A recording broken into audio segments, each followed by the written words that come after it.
Hello किसान साथियों व यूट्यूब फैमिली। मैं आपका भाई साहिल, आप देख रहे हो साहिल पोल्ट्री फार्मिंग। दोस्तों, आज हमारा बच्चा आप देख रहे हो 16 दिन कंप्लीट, 17 दिन का हमारा आज ये बर्ड हो चुका है।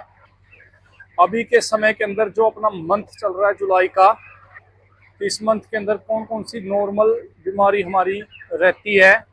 मुर्गी के अंदर XYZ बीमारियां पूरी होती हैं, पर हम नॉर्मल बीमारी के बारे में आप बात कर रहे हैं जुलाई मंथ के अंदर। जो कि नया बंदा पोल्ट्री फार्म चला रहा है उसको चाहिए नए तरीके की, जैसे नॉर्मल बीमारी का पता हो। दोस्तों, जो नया फार्म है वो एकदम वायरल को नहीं पकड़ पाएगा और ना ही वो पहचान पाएगा। उसको नॉर्मल बीमारी का ही पता होगा पहले, तो ही वो आगे बढ़ पाएगा। कभी कभी जो अपना कंपनी का सुपरवाइजर होता है उसको भी समझ में नहीं आता इसके अंदर कौन सी बीमारी बन चुकी है या कौन सा वायरल बन चुका है, तो कौन सा मेडिसिन इसके अंदर चलेगा। दोस्तों, हर एक जगह एक्सपेरिमेंट करते रहते हैं कि बगैर एक्सपेरिमेंट अपना बच्चा ठीक हो जाए और ना ही कोई हमें एक्सपेरिमेंट करना पड़े। दोस्तों, जैसे सुपरवाइजर को कई बार पता नहीं होता कि भाई एक बीमारी आ गई तो उसमें ये दवाई लगा लो, नहीं काम किया तो उसके बाद हम दूसरी दवाई लगा लेंगे। पर कभी कभी फार्म भाइयों हमें अपना भी दिमाग यूज करना चाहिए। नॉर्मल बीमारियों को समझोगे और उनको पकड़ पाओगे तो ही आप बड़े वायरल को आप समझ पाओगे और उनसे लड़ने की आपकी अंदर क्षमता होगी। आप कोई भी बीमारी ले लो या कोई भी काम ले लो, XYZ पर जीरो से शुरू होता है वो। या कोई बीमारी की पकड़ समझो या कोई पढ़ाई समझो, तो इस पे अभी किसान साथियों को ध्यान देने वाली बातें हैं। सबसे पहले आप जैसे जीरो लिखना चालू करते हो, उसके बाद एक, फिर दो, फिर तीन। जैसे कोई भी फार्मर है, जैसे उसको 1 मंथ हुआ हो, 10 मंथ हुए हो, या साल हुआ हो या 5 साल हुआ हो, पहले आपको नॉर्मल बीमारी अपने फार्म में पकड़ लेनी है कि हमारे फार्म में नॉर्मल बीमारी इस प्रकार से। नॉर्मल ट्रीटमेंट आपको पहले रखना है, उसके बाद आप बड़ी बीमारी को पकड़ सकते हैं।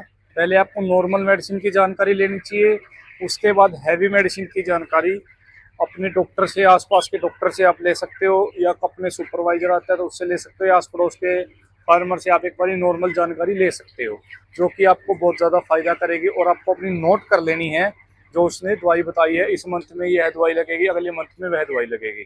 सभी किसान साथी नए भी हैं, पुराने भी हैं, जो हमारी वीडियो के माध्यम से सीखना चाहते हैं और आगे बढ़ना चाहते हैं और अपना प्रॉफिट अच्छा कमाना चाहते हैं और बीमारी की पहचान करने के बारे में, वो बंदे वीडियो को कंटिन्यू देख लेना। मेरे कहने से आप वीडियो में टिकते नहीं हो, नहीं मेरे कहने से आप पूरी वीडियो देखोगे, ना ही आप मेरे कहने से बाहर जाओगे। अगर आपको अच्छा लगेगा तो ही आप मेरी वीडियो और मेरे चैनल को सब्सक्राइब करोगे, जिससे कि आपका बहुत ज़्यादा फायदा होगा। हम आपको वीडियो का जो हमने मोटिव रखा है, वही तो हमने बर्ड को अपने कैसे करना है, तो उसके बारे में आपको क्लियर जानकारी दे रहे हैं। जो भाई अब चैनल पर नए हैं, चैनल को सब्सक्राइब कर लें और बेल आइकन बटन को ऑन कर लें। अब हम अपनी वीडियो को शुरू करने जा रहे हैं। क्योंकि आपको पता है दोस्तों, इस टाइम बारिश का, आंधी तूफान का मौसम चल रहा है। इस टाइम मोटी बीमारी से आपका बच्चा बीमार नहीं होता, छोटी बीमारी से आपका ज़्यादा बच्चा परेशान रहता है। नॉर्मल बीमारी हमारी चलती रहती है और हमें पता ही नहीं चलता, जिससे हमारा FCR बिगड़ जाता है, अपना FCR हाई हो जाता है और अपना बॉडी वेट कम रहता है जून जुलाई के अंदर। और जो हमें पैसा बनना होता है वो पैसा नहीं बन पाता, क्योंकि बारिश का मौसम चल रहा है। दोस्तों, यह मौसम मुर्गियों के लिए बहुत ही फायदेमंद माना जाता है। जो अपना गर्मियों में जैसे मई जून में 42-44 टेम्परेचर जा रहा था, जिससे कि बर्ड हमारा वायरल की तरफ जा रहा था, अब वो टेम्परेचर नहीं हाई हो पा रहा है, जिससे कि हमें दिक्कत परेशानी कम हो रही है। तो 35 डिग्री टेम्परेचर के अंदर दोस्तों हुमस रहती है और हवा नहीं चल पाती है।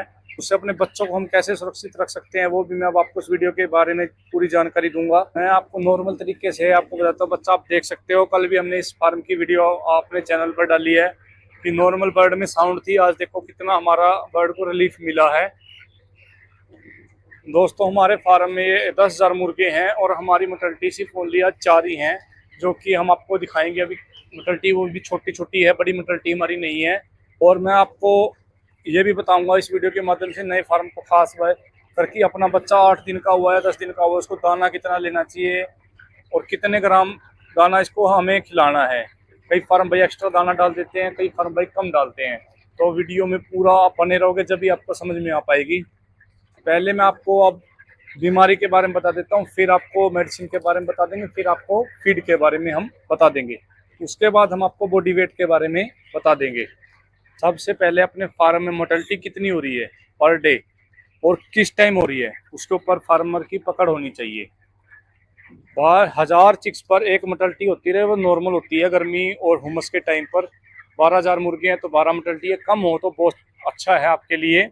और वह नॉर्मल क्यों होता है, क्योंकि जैसे आपके पास 5,000 चिक्स है, अगर आपके 5 मर रहे हैं तो वह नॉर्मल में आता है। कई बच्चे लूज होते हैं, कई बच्चे आपके फ्रेश होते हैं, जिससे कि वो नॉर्मल में आ जाती है। कई बच्चे उसमें आपके इकोलाई के, कई बच्चे लिवर फॉल्ट के, कई बच्चे किडनी के भी रह जाते हैं। 5,000 की पोल्ट्री में एक दो निकलते रहते हैं, उन्हीं से आपको पहचान करना होता है। जरूरी नहीं है आपकी 15-20 मोर्टेलिटी हो 5,000 में। जब भी आप अपने बर्ड की पहचान करो, हमारे बर्ड में दिक्कत क्या है। जैसे दोस्तों आपका बर्ड उल्टे पैर करके मरता है, या सीधे पैर करके मरता है, या फड़फड़ा के जैसे एक जगह बैठा बैठा मरता है। पहले तो आप लीवर की बीमारी देखो दोस्तों, नए फार्म भाई सभी। जैसे बर्ड आपका फड़फड़ा के मरेगा तो उसके लिए लीवर रिलेटिव समस्या हो सकती है आपके फार्म के अंदर, जो कि 5,000 पे 5 मोर्टेलिटी नॉर्मल है। और पीछे पैर करके मर रहा है तो किस कारण मर रहा है, वो आप अगर चेक कर सकते हो तो अच्छी बात है, नहीं तो आपके वहाँ पर कोई भी सुपरवाइजर रहता है, डॉक्टर आपके आसपास है, तो आप उसको चेक करवा सकते हो। क्योंकि उसके अंदर नॉर्मल बुखार हो जाता है, जैसे बर्ड के अंदर बुखार होगा। बुखार किस कारण होता है, सबसे बड़ी बात आप आज ये नोट करना, बुखार हमारा किस कारण होता है और फड़फड़ाना बर्ड का किस कारण होता है। जैसे बर्ड अपना बेस्ट अच्छे से खा रहा है पी रहा है और फिर हमारी मोर्टेलिटी ज़्यादा जा रही है, तो उसको देखते हुए हमें क्या चलाना चाहिए, सिस्टम चलाना चाहिए। अब अपना देखो 17 दिन का बर्ड हुआ है, आज इसमें 4 मोर्टेलिटी है। हमने आपको पूरे फार्म की वीडियो भी दिखा रहे हैं, साथ साथ आपको बता भी रहे हैं। जैसे अब अपना बर्ड खा रहा है, एक तो अपने को फीड रोक कर नहीं देनी है, सबसे बड़ी बात, सबसे एट टाइम अच्छी बात ये है कि हमें फीड रोक के नहीं देनी है। इस मौसम में 2-3 घंटे आप अपना बर्ड को भूखा रख सकते हो। दिन के टाइम पर आपको सुबह और शाम को फीडिंग डालनी है, 70% 80% शाम को और 10-20% सुबह, जिससे कि 3-4 घंटे का बीच में गैप लग जाए। और आपका बर्ड जो फड़फड़ा रहा है उस टाइम लीवर आपको कंटिन्यू देना है। इसके अंदर लीवर कौन सी देनी है और क्या डोज में देनी है, नए फार्म भाइयों का क्वेश्चन रहता है कौन सी लीवर दें। इस टाइम हमारे बर्ड में ये दिक्कत है। तो लीवर इस टाइम सबसे पहले तो हमने कल बताया था साउंड के लिए और लूज डोपिंग के लिए। अगर हमारे फार्म के अंदर लूज डोपिंग है या कोई ऐसी बीमारी है जिससे कि हमारे बर्ड को सुस्त हो रहा है, क्योंकि छोटी छोटी बीमारियां हैं जिसको फार्मर भाई समझ नहीं पाते किस कारण हो रही है। कारण आपको मैंने कल भी बताया था, कारण जैसे गर्मी, अगर आपको बारिश का टाइम है आप उस टाइम पर्दा डाउन कर सकते हो ऊपर का, नहीं तो धूप के टाइम पर्दा ऐसे रखना है, आधा नीचे रखना है कि जिससे कि वेंटिलेशन आपकी बनी रहे ओपन साइड में। अगर आपके पास कूलिंग साइड है तो आपको अपने पंखों को उस लेवल पे चलाना है कि बर्ड आपका ना तो इकट्ठा हो, ना ही बर्ड के अंदर कोई दिक्कत परेशानी रहे। अगर बर्ड इकट्ठा होगा तो दिक्कत परेशानी है, ज़्यादा टेम्परेचर हाई जाएगा तो भी आपकी मोर्टेलिटी बढ़ेगी गर्मी से। उसके बाद बर्ड आपका करेगा लूज डोपिंग, जिससे कि आपको पता नहीं चलेगा हमारे फार्म में लूज डोपिंग हो रही है। तो आप अगर दिन में चक्कर लगाओगे तो ही पता लगेगा, आराम आराम से आप चक्कर लगाकर देखोगे नीचे आराम से बर्ड हमारा लूज डोपिंग नहीं कर रहा। अगर टाइट बीट कर रहा है तो कैसी बीट कर रहा है। अगर उसका पेट सही है तो बर्ड खाएगा पिएगा अच्छे से और उसको हजम भी अच्छे से करेगा। अगर वो हजम नहीं कर पाएगा तो आपका नुकसान होगा, क्योंकि फिर बर्ड में दिक्कत आपको पता है, ये छोटी छोटी बीमारियां हैं। फिर उसके बाद साउंड क्यों बनता है, साउंड बनता है जैसे टेम्परेचर का अप डाउन करना, या ज़्यादा हाई टेम्परेचर रखना या ज़्यादा लो टेम्परेचर रखना, बर्ड इकट्ठा होना, बर्ड स्ट्रेस में आना। अगर बर्ड को स्ट्रेस फ्री रखोगे तो आपका बर्ड कोई भी दिक्कत से लड़ लेगा, क्योंकि बर्ड के अंदर इतनी ह्यूमिडिटी डाउन नहीं है कि बर्ड अपने उससे लड़ सके। अगर ह्यूमिडिटी डाउन जाती है तो बर्ड आपका सुस्त होना, एक जगह बैठना, उल्टे पैर करना, उस तरीके की कई प्रकार की चपेट में बर्ड आपका आ जाएगा और आपको दिक्कत परेशानी का सामना करना पड़ेगा। दोस्तों उस चीज़ का आपको खास ध्यान रखना है, नहीं तो आपका बर्ड में दिक्कत परेशानी आपको कोई भी प्रॉफिट नहीं दे सकता। आप हमारी वीडियो के माध्यम से प्रॉफिट लेना चाहते हो तो दोस्तों उस चीज़ को आपको बारीक चीज़ों को समझना होगा। 8 दिन के बाद अपने फार्म में डेली 2 घंटे आपको फार्म में देने हैं, सुबह आधा घंटा दो या 1 घंटा दो, शाम को दो। आपको बीट और आपके फर्ड के फीड, कितनी फीड आपका बर्ड ले रहा है और कितना फीड आपको लेना चाहिए। तो दोस्तों अब हमने आपको बताया कि छोटी छोटी बीमारियां और फार्म में सबसे ज़्यादा होती है बर्ड के नीचे की कंडीशन। जो हमारा बर्ड जैसे मिट्टी पर है, ये आप कहाँ, आपके लीटर कैसा है उधर, लीटर की कंडीशन कैसी है, ज़्यादा टाइट होगी तो भी दिक्कत है, ज़्यादा हार्ड रहेगा तो भी दिक्कत है। अगर उसके अंदर कोई बैक्टीरिया है, जैसे गिल्ला फंगस के कारण गिल्ला हो जाता है हमारा फार्म, उसमें हम मिट्टी डाल देते हैं, कुछ और डाल देते हैं ऊपर से, नीचे का गिल्ला नहीं निकाल पाते तो भी हमारे बर्ड में समस्या रहती है लूज ड्रॉपिंग की। फड़फड़ाना लीवर का हो जाता है, उससे भाई दिक्कत परेशानी होगी तो लीवर भी ऊपर अटैक करेगा। अगर लीवर से बचने के लिए हमें सुविधा करनी है तो लीवर की डोज स्टार्टिंग में टोक्सोल हो गई, लीव 52 हो गई, एमलीक्योर डीएस हो गई, या आपके एरिया में कोई भी लीवर मिलती है, लिवकोलिन हो गई, जो आपके इधर एरिया में अच्छी लीवर मिले वो आप लगा सकते हो। उसकी डोज है 10 ml 100 चिक्स पर, 1000 चिक्स पर आपकी 1 लीटर लगेगी दोस्तों। 1000 चिक्स पर 100 ml की आपकी सीसी लगेगी दोस्तों, 1 लीटर 10,000 चिक्स पर लगेगी। तो उस चीज़ का आपको खास ध्यान रखना है कि हमें लीवर भी किस टाइम देना है। लीवर का टाइमिंग है या तो सुबह के टाइमिंग या शाम के टाइमिंग। जिस टाइम बर्ड आपका सुबह अच्छे से आप उठते हो, आपने फार्म में कभी नोटिस किया होगा कि बर्ड हमारा एकदम बहुत खिलखिला रहा है, अच्छे से खेल रहा है, उस टाइम आप उसको लीवर दो, बहुत अच्छा रिजल्ट मिलेगा। नहीं तो शाम के टाइम आप उसको लीवर दो 10 ml के हिसाब से।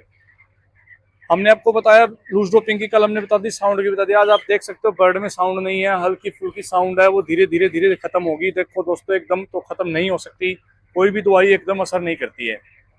उसके बाद जो हमारा बर्ड पैर पीछे कर रहा है, बर्ड हमारा सुस्त हो रहा है। सुस्त होने का कारण मैंने आपको बताया, लूज ड्रॉपिंग से आपका बर्ड ज़्यादा सुस्त होगा। सही गंदा पानी और गंदी फीड, जैसे अब आपके फार्म में बारिश हो रही है, सपोज करो बारिश हो रही है और वो गंदी फीड गिल्ली हो रही है, फीड गिल्ली हो गई जिससे कि हुमस, जो फीड गिल्ली होने के कारण बर्ड ने खाई तो बर्ड बीमार होगा। अगर बाहर से प्रदूषित हवा, जब कुछ भी दूषित चीज आसपास में है, जैसे कोई भी लगा लो, आप मटल्टी टाइम से बाहर नहीं फेंकते हो, डिस्ट्रॉय नहीं करते हो, अंदर रहती है जिसकी स्मेल फार्म में रहती है, जिससे बैक्टीरिया का लोड बढ़ता है। उसके बाद हमें पानी साफ की दवाई कैसे डालनी है, पानी के ऊपर सबसे ज़्यादा हमारा फोकस रहना चाहिए गर्मियों में और सर्दियों में। पानी के लिए हमें इस टाइम सेफ गार्ड, जो आपके पानी साफ की दवाई है, वो डॉक्टर से पूछकर आपका पहले तो पानी का आसपास के पीएच चेक करवा लेना, कहीं से भी चेक करवा सकते हो आप, पानी का पीएच चेक करवा लेना। उसके बाद दोस्तों, जो पैर पीछे कर रहा है उसके अंदर हमें नॉर्मल कैसे रखना है। अब जैसे हम नॉर्मल दिन के हफ्ते के अंदर 2-3 दिन पैरासीटामोल नॉर्मल 50-60 kg पर दे सकते हो, वह नॉर्मल रहती है, बर्ड की ह्यूमिडिटी डाउन नहीं आने देगी।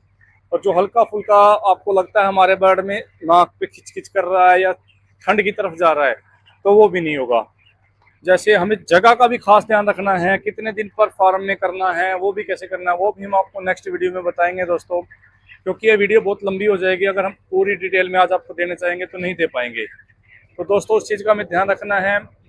और रही बातें आगे की, आगे हमारा बर्ड जो अब ग्रोथ की दवाई रहती है, जैसे ग्रोथ चला सकते हैं, अब इसमें हम क्या लगा सकते हैं 17 दिन के बाद, जिससे कि हमारे बर्ड में आगे आने वाले दिनों में अच्छा हमें प्रॉफिट मिले। तो अब हमें कंटिन्यू 10 दिन तो कंटिन्यू मान के चलो, लूज डोपिंग की दवाई कंटिन्यू रखनी पड़ेगी। देखो, थोड़ा खर्चा तो आपका बढ़ेगा, पर आपका बर्ड अच्छे से पलेगा तो आपको खर्चा दर्द नहीं करेगा। अगर बर्ड में दिक्कत रहेगी, छोटी छोटी बारीक दिक्कत, लूज डोपिंग हो गई, लीवर की हो गई, किडनी की हो गई, अगर बर्ड पलटी मारेगा, फड़फड़ाएगा, लीवर किडनी डैमेज होगा, क्योंकि लूज डोपिंग से बर्ड के अंदर ह्यूमिडिटी डाउन हो चुकी है। अब 17 से 21 दिन तक तो आप लगा सकते हो, 21, 22, 23 दिन पर आपको मल्टीविटामिन दोबारा से आपको चालू करना है, जिससे कि बर्ड के अंदर जो ह्यूमिडिटी डाउन हो रही थी लूज डोपिंग के कारण, वह बनी रहे और हमारा बर्ड अच्छे ग्रोथ लेता रहे। रही बात अब दोस्तों फीड की, कितने दिन पर कितना फीड डालना है, उसके बारे में भी हम आपको जानकारी दे रहे हैं दोस्तों। 8 दिन के बच्चे को हमने ये मान के चलो 50 ग्राम दाना देना है डेली। 8 ग्राम दाना बढ़ेगा, 10 ग्राम दाना हमारा बढ़ेगा। अब 17 दिन का हमारा बर्ड है तो हमने 70 ग्राम दाना देना है। 70 ग्राम का मतलब कितना चिक्स है, जितने आपका जैसे 70 ग्राम हमें दाना देना है। अब हम मान के चलो 5000 चिक्स है, गुणप जो हमारे 50 कट्टा केजी का कट्टा होता है, उससे हमें गुना कर देना है 78 ग्राम को, ठीक है। उसके बाद भाग करना है जितने अपने बर्ड बचेंगे, 78 ग्राम गुना 50। उसके बाद जो बर्ड को हमने भाग देना है, जो अपना बर्ड बचा हुआ है मटल्टी निकाल कर, उतना हमारा दाना बनता है। उतने बैग में से अगर हमारे 10 बैग बनते हैं 5000 में, मान के चलो 10,000 में से 7 बैग तो हमें शाम को डालने हैं और 3 बैग हमें सुबह डालने हैं।